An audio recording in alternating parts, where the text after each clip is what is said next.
бізде үкіметтік емес ұйымдардың ықпалы қаншалықты осы билікке жаңағы әсер етеді? Алаш үні қоғамдық бірлестіктер одағының біраз адамдары бірге отырып жаңағы ішкі саясатта әңгіме болды.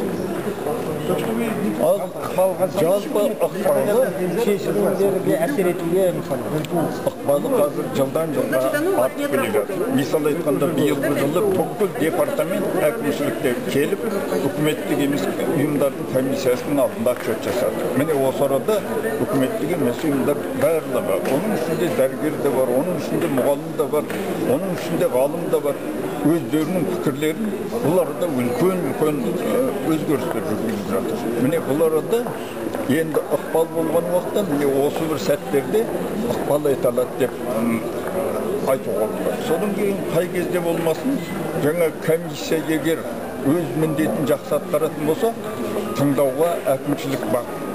Міне сондықтан комиссияның өзінің мүшелерінің білімді және өз көтеріп жүрген мәселесін түсінетін жағдайда болатын болса, бірлесіп жұмыс істеу ыңғайы бар. Пайдасы бар ғой? Әрине пайдасы бар. Бұл кезде үкіметтік ұйымдарға әрине қаражат бөліп, қолдағы ең үлкен мәселе бұрын үкіметтік емес ұйымдардың бәрін шеттен қаржыландырады. Әрбір қаржының астында саясат жатады. Оны жақсы білесіздер. Міне осыны 2 жылдан бері қарай біздің үкіметіміздің осыны қолға алғанына біз өте ризамыз. Қазір біздің өзіміздің бюджеттен үкіметтік ұйымдарға өте үлкен қаражат бөлінді. Бірақ бұл нәрседе әлі үлкен кемшіліктер бар. Бұны кеше әкімшіліктің ішкі саясат бөлімінде отырып біз бүкіл реконструкция жасамақ болып келістік. Бұнда ең үлкен мәселе мына тақырыбы дұрыс таңдалмайды. Тақырыпқа жаңағы үкіметтік емес ұйымдардан бөлінген комиссия мүшелері бар, 40-тан аса. Бұлар қатыспайды.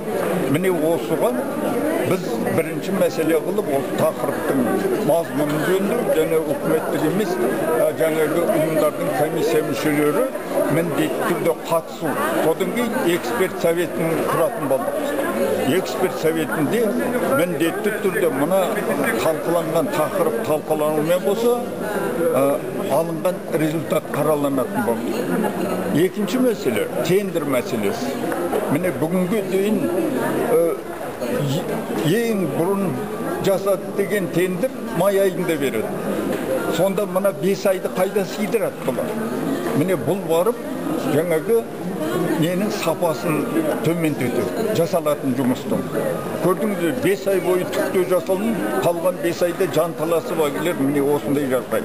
Қазақстандағы ең белді қоғамдық ұйымдар, мысалы жазушылар одағы, ғалымдар одағының беделі қандай, әсері қандай осы үкіметтік емес ұйымдарға? Мына жазушылар одағы, суретшілер одағы дегенде бұрынғы әлі мына кеңес заманындағы тәртіппен олар мемлекеттік ұйым секілді жүреді. Мына үкіметтік ұйымдармен байланысы жоқ болады.